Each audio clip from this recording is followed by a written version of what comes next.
I hired a billionaire as my fake Christmas husband. Until our secrets came out. In 72 hours, I would have to choose. Tell my family the truth and lose everything, or keep lying to the man I'd accidentally fallen in love with. But here's the thing, he was never supposed to be real. I paid him $20,000 to pretend to love me for Christmas. And now, standing in my childhood bedroom at 2 a.m. on Christmas Eve, with his arms around me and his heart beating against my back, I realized I'd made a terrible mistake. Not hiring him. That part was easy. The mistake was thinking I could fake this and walk away unchanged. Because in 3 days, a stranger had become the most real thing in my life. And tomorrow morning, my ex-boyfriend was going to destroy everything. This is the story of how I hired a Christmas husband, and lost my heart instead. Welcome to Moments of Romance. I'm so glad you're here to share this journey with me. If this content resonates with you, please hit the like button and subscribe. Your support helps me create even deeper, more meaningful videos for our community. Let's navigate these emotions together. The champagne flute slipped from Natalie Harper's hand. She lunged for it, caught it an inch from the hardwood, and stood there in her apartment at 2 a.m., staring at the phone on her coffee table like it might grow teeth. It buzzed again. Mom, can't wait to see you and Derek. Your father's already planning his toast. Should I put you two in your old room or the guest room? The guest room has the new mattress, but your old room has better morning light, and you know how Derek likes his coffee by the window, and... Natalie stopped reading. Derek. Her ex-fiancé. The man who'd proposed to her at her 30th birthday party at that overpriced tapas place she hated. He knew she hated it, she'd told him 3 times, but his boss loved it so, and gotten down on one knee right as they brought out the octopus she hadn't ordered. Everyone clapped. She'd said yes with tentacle juice on her dress. 8 months ago, he'd ended it. Walked out during a charity gala she'd spent 3 months planning, told her he needed space to find himself, which translated from coward meant he'd been sleeping with someone from his firm. She'd told her family they broke up. Mutual. Friendly. Clean. She hadn't told them he was engaged to someone else now. Someone younger. Someone who probably didn't stress organize the spice cabinet at 3 a.m. or count stairs when she climbed them, always odd numbers in her parents' house, 17 to the 2nd floor, she'd counted them 1,000 times. Natalie set the champagne down carefully and picked up her laptop. The browser tab mocked her, Elite Companions Agency, discreet, professional, perfect for any occasion. She'd found it 2 weeks ago. Filled out the contact form. Never sent it. Her finger hovered over the button. This is insane. She pressed send. The confirmation email arrived in seconds. Natalie poured more champagne and told herself she could still back out. She wouldn't. Across the city, Julian Cross stood at the windows of his penthouse, watching snow fall over the skyline. His reflection stared back, sharp jaw, tailored shirt unbuttoned, glass of whiskey in hand. To anyone else, he looked like a man in control. He felt like a ghost. Behind him, his phone buzzed. He didn't turn around. Vanessa, missed call, 7. His assistant. Loyal, persistent, convinced that if she just got him to answer, she could fix whatever was broken. She couldn't fix dead daughters. The phone buzzed again. Vanessa, Julian, I know you're ignoring me. But the foundation gala needs an answer by tomorrow. The foundation. The one he'd built in Emily's name after the accident. After the funeral. After his wife left because she couldn't look at him without seeing what they'd lost.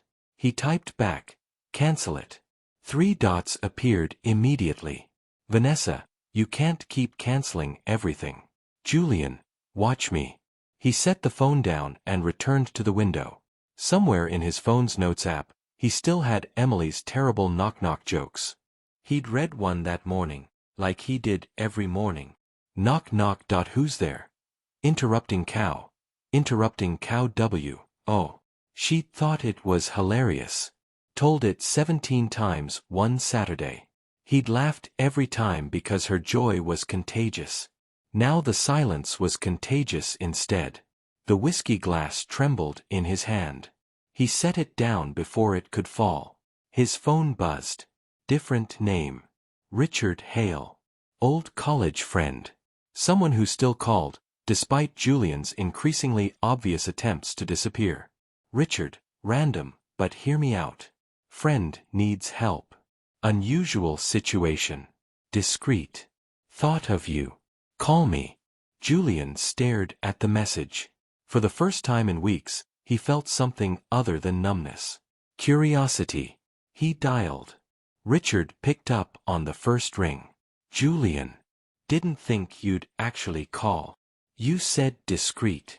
A woman I know needs someone to pose as her husband for a family Christmas thing. Few days upstate. She's willing to pay. Julian's mouth curved into something that wasn't quite a smile. You're pimping me out? I'm offering you an exit from whatever hole you're currently in. Richard's voice softened. When's the last time you left that apartment? Julian looked around. The Christmas tree his housekeeper had put up sat in the corner, decorated and untouched. He couldn't remember the last time he'd looked at it directly. What's her name? Natalie Harper. Event planner. Professional, put together. Except for this one thing. She's not a scammer. Just someone who got backed into a corner. Julian understood corners. When? This Saturday. 3, maybe 4 days max. Julian felt the faintest flicker of something. Not hope. Interest. A reason to be someone other than himself for a while. Set up a meeting, Julian said. Tomorrow. Seriously. You called me, Richard. I did.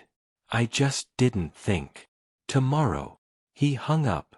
He stood there, coffee shop sounds playing from his phone, the white noise app he needed to sleep, snow falling silently outside. For the first time in 5 years, Christmas wasn't just a day to survive. It was a role to play. Café Orla was the kind of place that charged $12 for a latte and had succulents on every table. Natalie arrived 10 minutes early, hands wrapped around a cappuccino she wasn't drinking, eyes darting to the door. She was wearing her navy blazer, the one that made her look competent and together, even when she was neither. At exactly 2 p.m., the door opened. The man who walked in was tall, dark hair, charcoal overcoat, and a face that belonged on a Forbes cover. He scanned the room with the practiced calm of someone used to being watched. His eyes landed on her. He walked over and stopped in front of her table. Natalie Harper? His voice was deep, measured, almost bored. She nodded, mouth dry. He slid into the booth across from her. Julian Cross. He extended a hand. She shook it. His grip was firm, warm, calloused in unexpected places. She'd have thought a billionaire would have soft hands. Let's skip the small talk, he said. You need a husband for Christmas. I need a distraction. Why? Her cheeks burned. Does it matter? If I'm spending 3 days pretending to be in love with you, yes. She took a breath. My ex-fiancé left me. Publicly. My family doesn't know how bad it was. They think I'm fine. I can't show up alone. So you'd rather lie. I'd rather survive Christmas. He studied her. Really looked at her. She forced herself not to look away. What's in it for me? He asked. $20,000. I don't need money. Her heart sank. Then why are you here? He looked away, jaw tight. Because I don't want to be anywhere else. The honesty startled her. 3 days, she said. You play my husband. We smile, make it through Christmas, then never see each other again. Rules. No personal questions. No feelings. Just a performance. His mouth curved coldly. I'm very good at pretending. She extended her hand. Do we have a deal? He looked at it for a long moment. Then he took it. We have a deal. Their palms pressed together. For a second, something flickered between them. Recognition, maybe.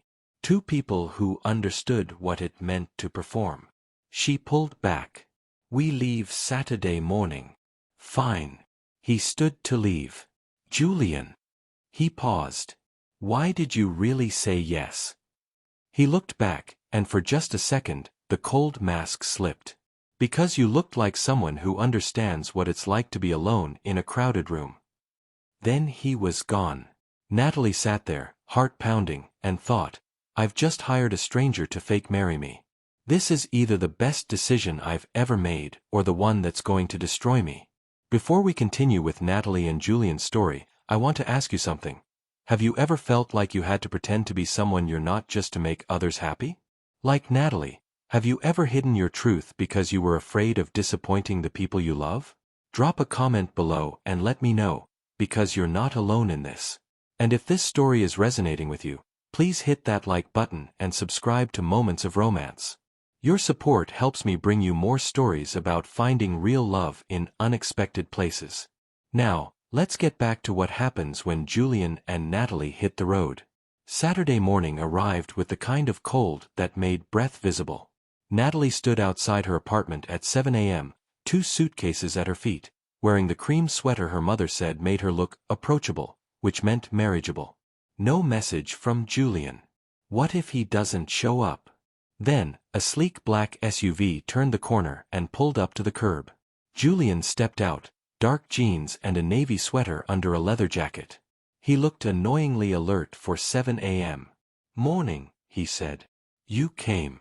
I said I would. He loaded her suitcases without asking. 3-hour drive. We should go over our story. She climbed in. The interior smelled like leather and something woody. His cologne, maybe.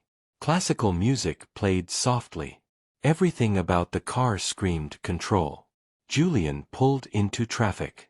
We met at a charity gala 6 months ago. You were coordinating. I was a donor. You spilled champagne on my shoes. She blinked. I what? You apologized about 15 times. I told you you could make it up to me by having dinner with me. You turned me down. Twice. He glanced at her. I had to work for it. That's when I knew you were special. You just made all that up? Better story than, we met and fell in love in 6 months. This way you're the one who played hard to get. More believable. Natalie stared at him. Do you always think 3 steps ahead? Always. Must be exhausting. Something flickered across his face. You have no idea. They drove in silence for a while. Natalie counted the white lines on the highway. Lost count around 200. What do I need to know about your family? Julian asked. My mom, Linda. She's warm, talks too much, will try to feed you constantly. My dad, Robert. Quiet, traditional. He'll interrogate you about your job and your intentions. She made air quotes. And your sister? Grace. Natalie's jaw tightened. 28. Married to a lawyer named Todd. 2 kids. Perfect house. Perfect life. She paused. She asks questions like compliments. Oh, you cut your hair. That's brave. She's intimidated by you. You don't know that. I know competition when I see it. He glanced at her. What was his name? Whose? The ex. I thought we agreed. No personal questions. I need context to sell this. She hated that he was right. Derek. Derek Matthews. We were together 3 years. Engaged for 6 months. He proposed at my 30th birthday party at this tapas place I hated. He knew I hated it. I told him 3 times, but his boss loved it so. She stopped. He got down on one knee right as they brought out the octopus I hadn't ordered. Everyone clapped. But you said yes. I had tentacle juice on my dress and 40 people staring at me. What was I supposed to do? Julian's hands tightened on the wheel. You were supposed to say no. Easy for you to say. Is it? Something in his voice made her look at him. His jaw was set, eyes fixed on the road. My wife left 6 months after our daughter died, he said quietly. Said she couldn't look at me without seeing what we'd lost. She asked for a divorce on what would have been Emily's 6th birthday. He swallowed. I said yes because I thought that's what I was supposed to do. Let her go. Let her be happy. Were you happy? I haven't been happy in 5 years. Natalie's chest tightened. Julian. We're going to need to touch, he said, changing the subject with the practiced ease of someone who'd done it 1,000 times. In front of your family. Hold hands. Lean into each other. If we're married, you need to look like you actually like me. I can do that. Can you? Yes. Prove it. He reached over without looking and took her left hand in his right, lacing their fingers together. The touch was sudden. Warm. Electric. Natalie's breath caught. His hand was larger than hers, rough with calluses she hadn't expected.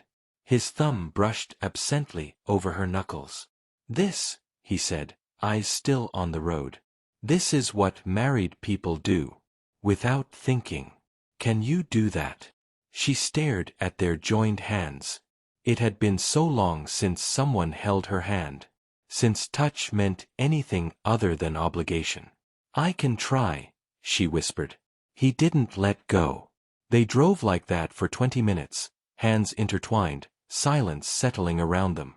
Natalie told herself it didn't mean anything. Her racing pulse disagreed. The Harper family estate appeared at the end of a long driveway lined with trees. Natalie's stomach churned. The house sprawled before them, white columns, wreaths on every window, enough Christmas lights to be visible from space. Julian slowed to a stop and cut the engine. Neither of them moved. You okay? He asked. No.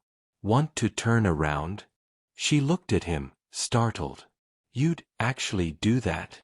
It's your call. God, it was tempting. Just drive away. Text from the road. Sorry, emergency. But then she'd have to do this again next year. No, she said. We're doing this. Julian studied her for a beat, then nodded. One more time. Our story.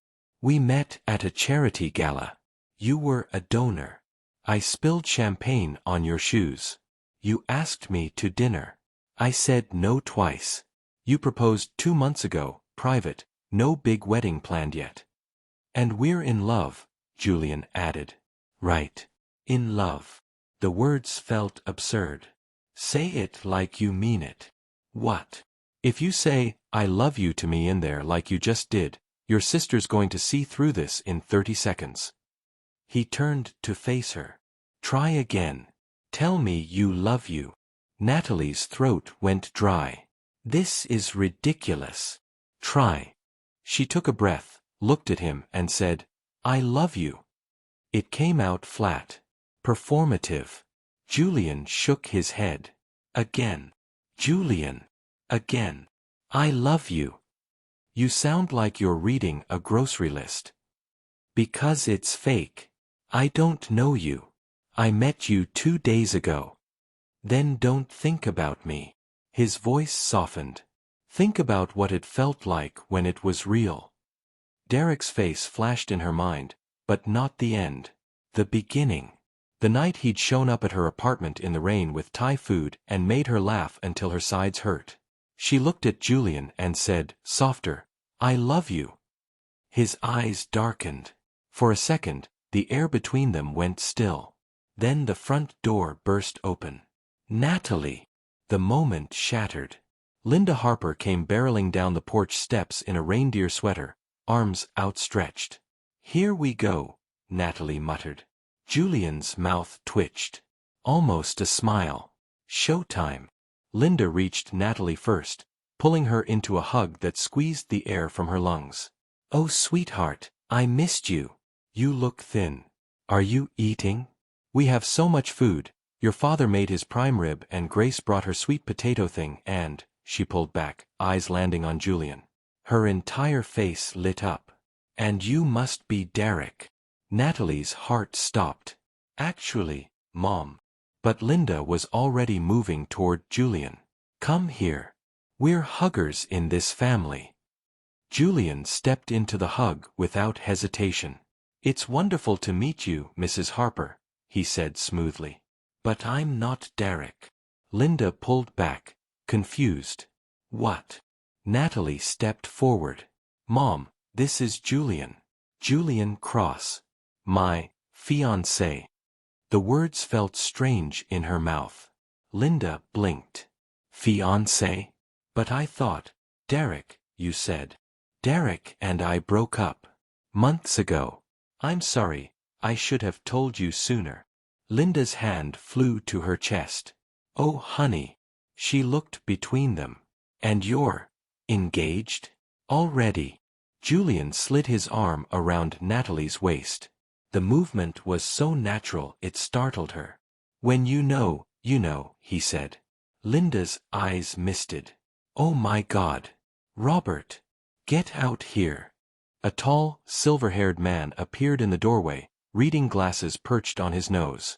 What's all the shouting? Our daughter is engaged. Robert's eyebrows rose. He walked down the steps slowly, assessing Julian with a lawyer's precision. Dad, this is Julian Cross, Natalie said.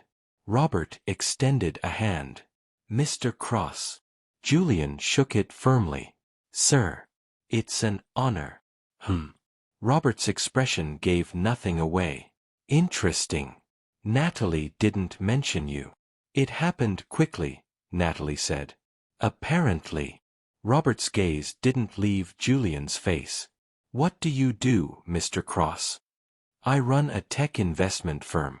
Cross Ventures. Robert's eyebrows climbed higher. Cross Ventures? You're the one who sold that AI startup to Google. That was a team effort, Julian said. And now you're marrying my daughter. If she'll have me. The corner of Robert's mouth twitched. We'll see. Daddy. A blonde woman came running out, 2 small children in tow, and kissed Robert's cheek. Grace. She turned to Natalie with a smile that didn't reach her eyes. Nat. You made it. Quick hug. Where's Derek? Derek's not here, Linda said. This is Julian. Natalie's fiancé. Grace's smile froze. Fiancé? Since when? 2 months ago, Natalie said. Grace's eyes narrowed. And you didn't tell anyone? It was private. Or secret. Grace's gaze slid to Julian. Julian Cross, you said? That's right. And what do you do? He runs Cross Ventures, Robert interjected. Tech investments. Grace's expression flickered, surprise, then something sharper. Wow, that's impressive. Much better than Derek. Grace, Linda warned. One of Grace's kids, a boy, maybe 5, tugged on Julian's jacket. Are you Uncle Derek? Julian crouched to the kid's level. No, buddy. I'm Julian. What's your name? Ethan. Nice to meet you, Ethan. Julian held out his fist. Ethan bumped it, grinning. Grace's expression soured. All right, everyone inside. Linda clapped her hands. It's freezing. The group migrated toward the house. Julian hung back, waiting for Natalie. The moment they were alone, she hissed. Champagne on your shoes? Better story than the truth. His eyes glinted. You're welcome.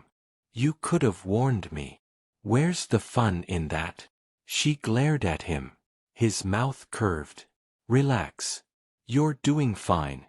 Grace already hates me. Grace is jealous. And my dad thinks you're suspicious. Your dad's smart. I'd be worried if he didn't. Julian stepped closer. But we're going to get through this. Together. Okay. She looked up at him. His eyes were steady. For a second, she believed him. Okay, she whispered. He offered his arm. She took it. Together, they walked into the house. Inside was overwhelming. Fireplace crackling, cinnamon and pine in the air, massive Christmas tree dominating the living room. Grace held court on the couch, her husband Todd, bland, forgettable, nodding along as she talked. Linda pulled Natalie and Julian toward the kitchen. You two must be starving. Mom, we're fine. Nonsense. Linda was already piling food onto plates.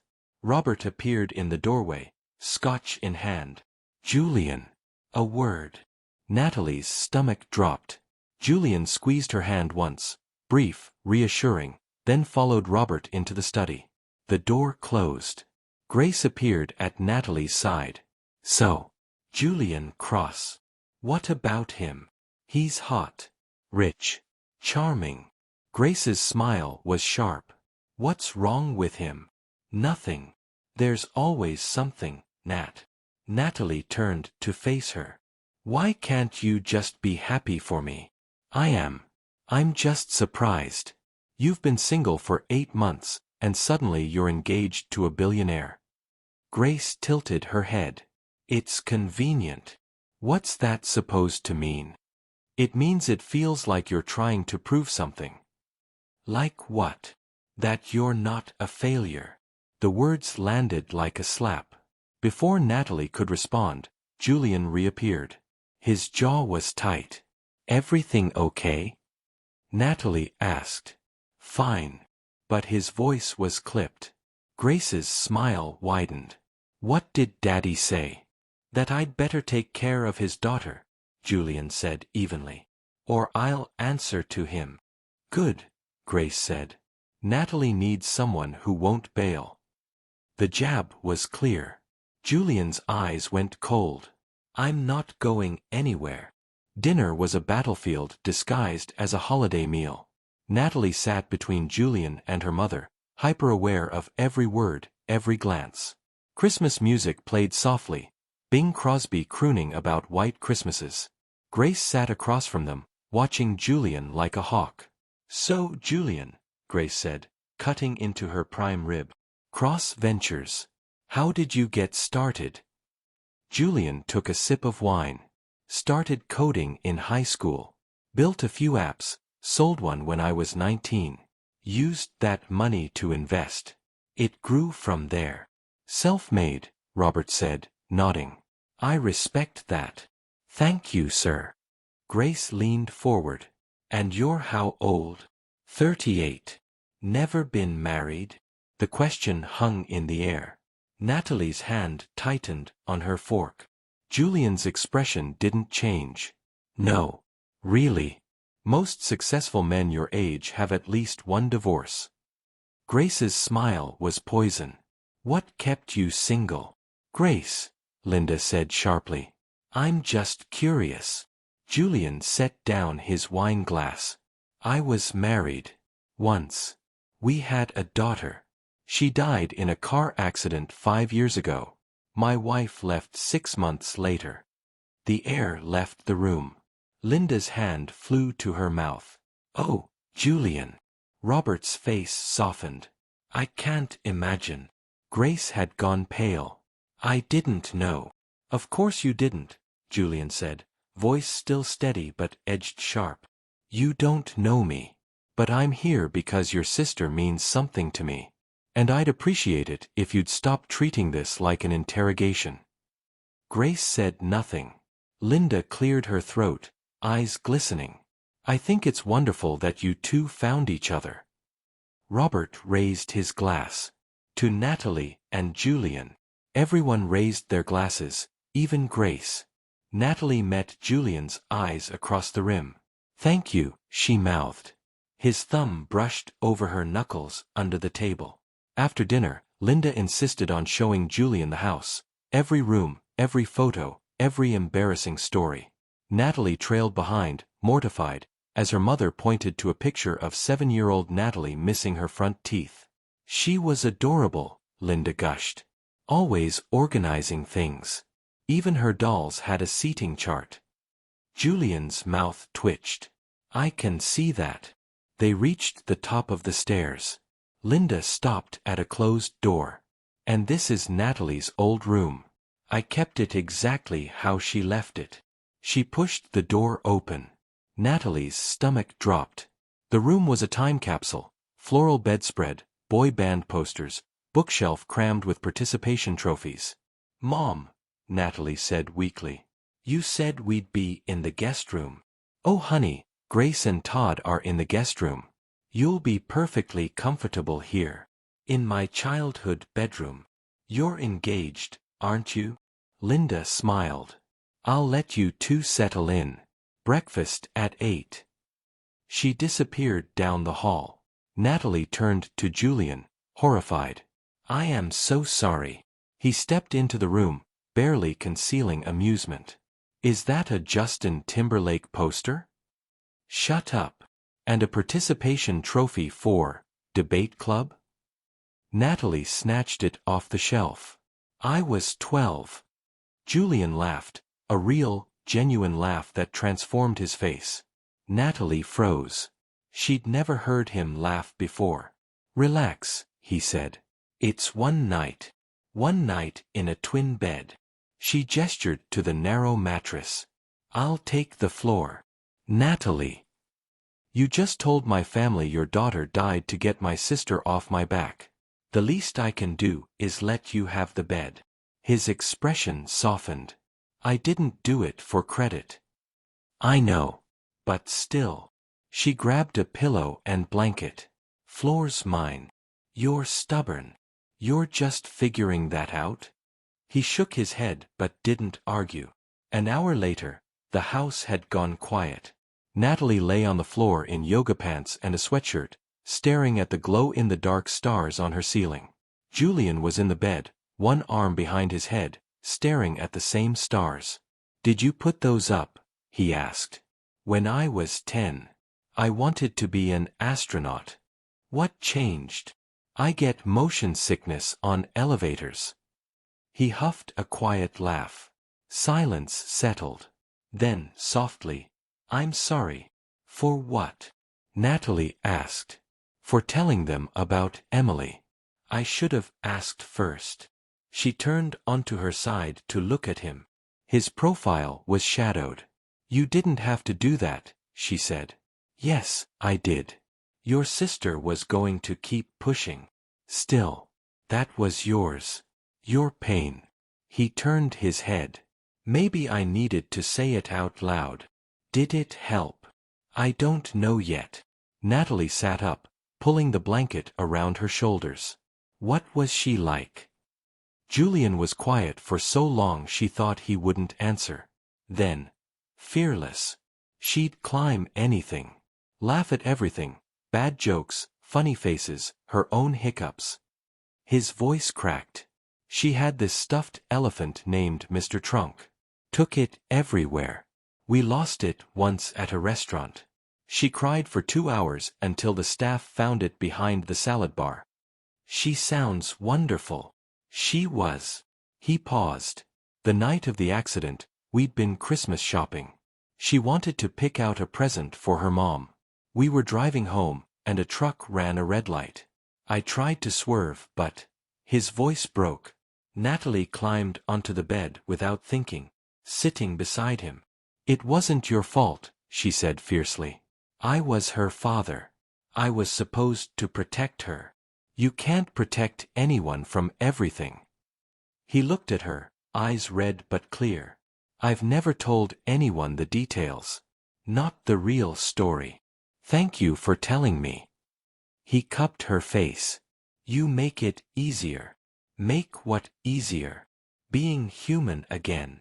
Natalie's heart cracked open. Before she could second guess, she kissed him. Soft. Tentative. A question.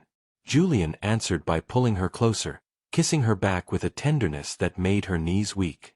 When they broke apart, he rested his forehead against hers. Natalie. I know, she whispered. I know this is supposed to be fake. But I don't want it to be fake anymore. Her breath caught. What? Somewhere between that cafe and now, this stopped being an arrangement. His eyes searched hers. And I don't know when it happened, but I... Footsteps in the hallway. They pulled apart as Grace's voice called softly. Nat? You awake? Natalie opened the door. Grace stood there in pajamas, face uncertain. Can we talk? Grace asked. Sure. They went downstairs to the kitchen. Grace poured 2 glasses of wine. "I owe you an apology," Grace said. "For dinner. I was out of line." "Yeah, you were." Grace flinched. "I don't think you're a failure, Nat. I worry. You have a funny way of showing it." "I know." Grace took a breath. "You want to know the truth? Todd and I are miserable. Have been for a year. He's having an emotional affair with someone from work. Not physical, but worse, he actually talks to her." Her voice cracked. "I've been performing happy wife for so long I forgot how to be real." Natalie's anger dissolved. "Grace. Seeing you with Julian, the mess, the honesty, the actual intimacy, it broke something open." Grace wiped her eyes. "Whatever this is, it's more real than what I have. And I was jealous." Natalie took her sister's hand. "I'm sorry. Don't be. Just, don't let him go, okay? Men who look at you like that don't come around often." After Grace left, Natalie climbed the stairs slowly. Julian was still awake, sitting on the edge of the bed. "Everything okay?" he asked. "Yeah." She closed the door. "Julian, what you said before," Grace interrupted. "I meant it." He stood. "Every word. This is crazy. We barely know each other. I know you count stairs when you climb them. I know you hum when you're anxious. I know you'd rather lie than disappoint someone you love." He stepped closer. "And I know that when I'm with you, the grief doesn't disappear, but I can breathe through it." Natalie's eyes filled. "I'm scared." "Of what?" "Of this being real. Of it not being real. Of losing you. All of it." "I'm terrified too," he said. "But I'm more terrified of walking away." She closed the distance and kissed him, slow and deep. They fell into the narrow bed together, tangled and careful and real. "Natalie," he whispered. "Yeah. Merry Christmas Eve." She smiled against his chest.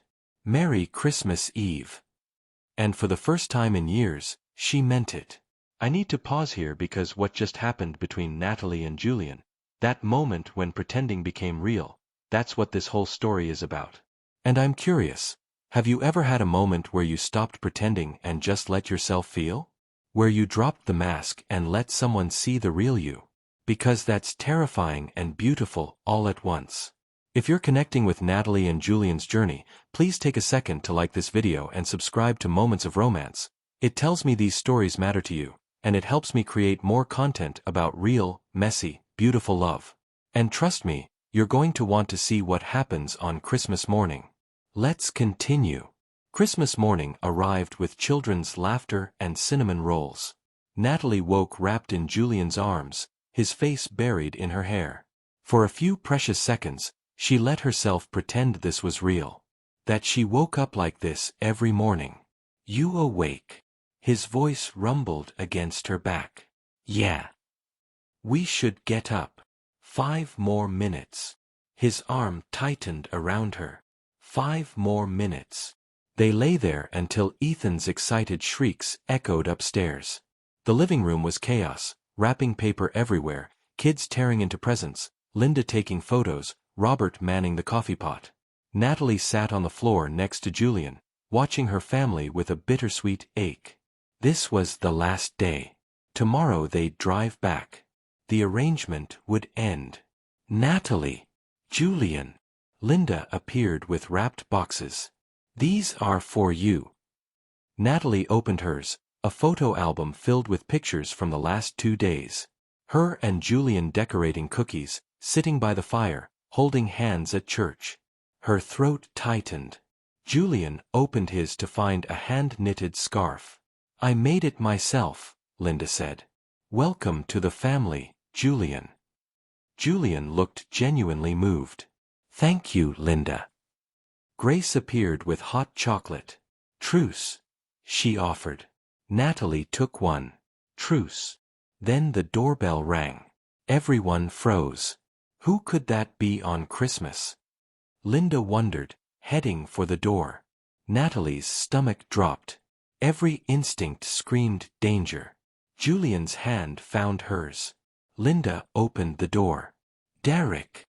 Her mother's surprised voice. "What are you doing here?" Natalie's blood turned to ice. Derek Matthews stepped into the foyer. Perfectly styled hair, expensive coat, practiced smile. "Merry Christmas, Linda," he said. "I was hoping to speak with Natalie." Natalie stood on shaking legs. Julian rose beside her.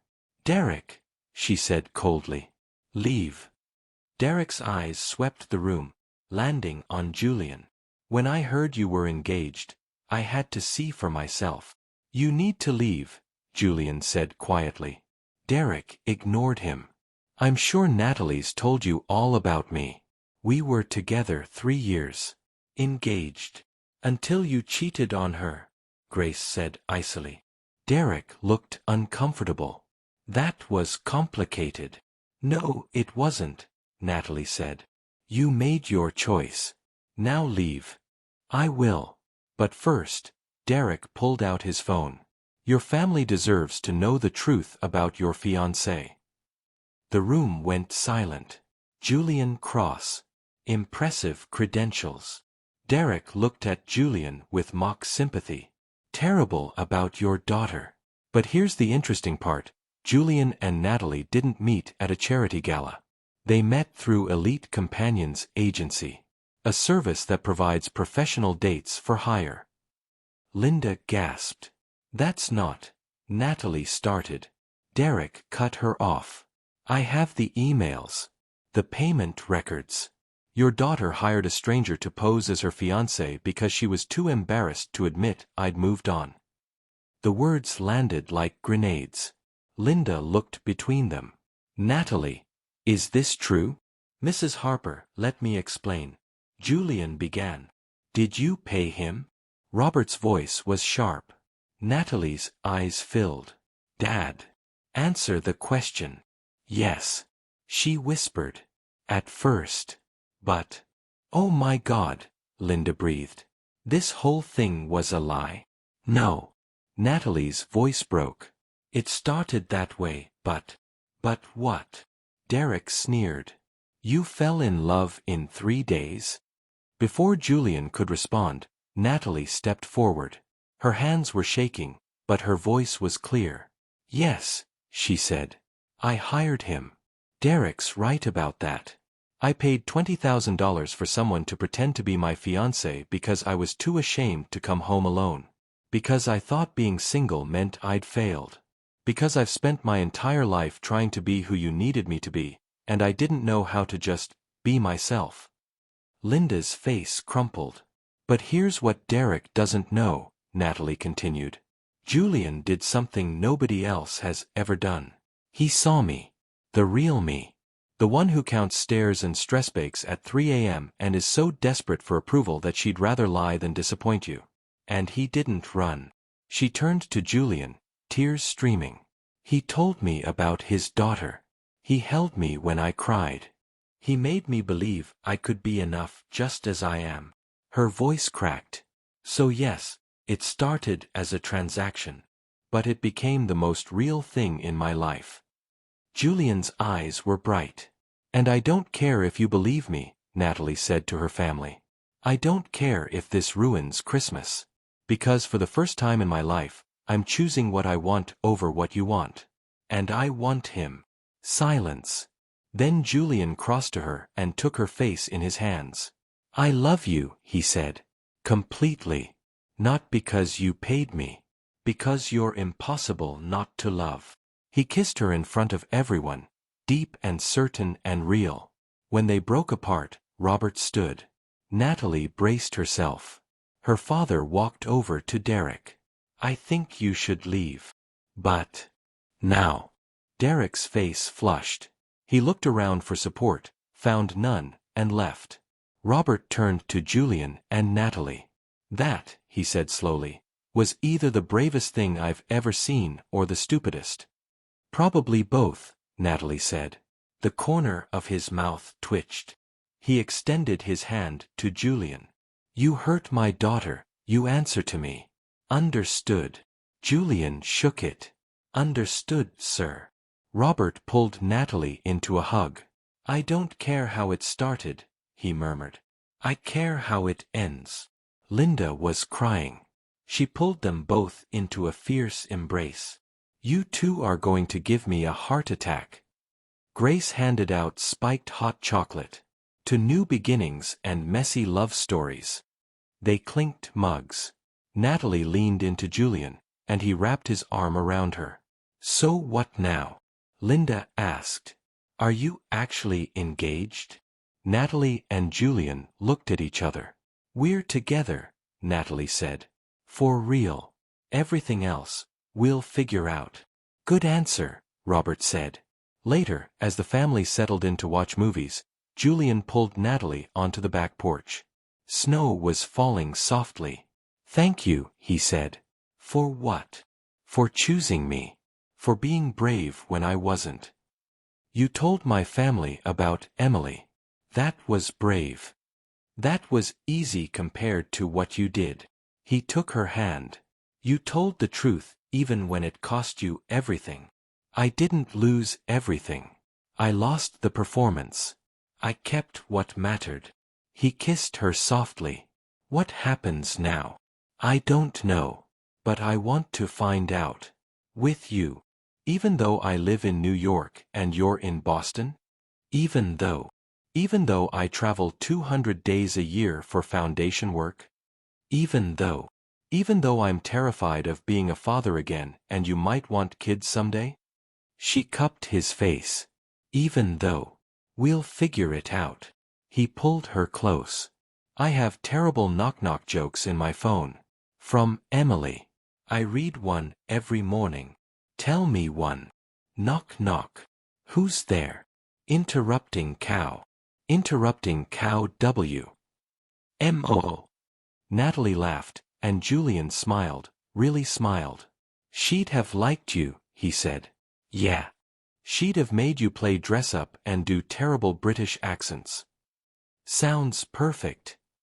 He squeezed her hand 3 times. She squeezed back. 3 times. Their signal. I'm here. You're safe. They stood there as snow fell, 2 broken people learning that maybe broken things could still be beautiful. Epilogue. 6 months later. Natalie's phone rang at 6 a.m. She groaned, then saw Julian's name and smiled. It's too early, she said. Look outside. She stumbled to the window of their bedroom, the one overlooking Central Park, and saw snow falling. First snow, Julian said softly. I'm downstairs.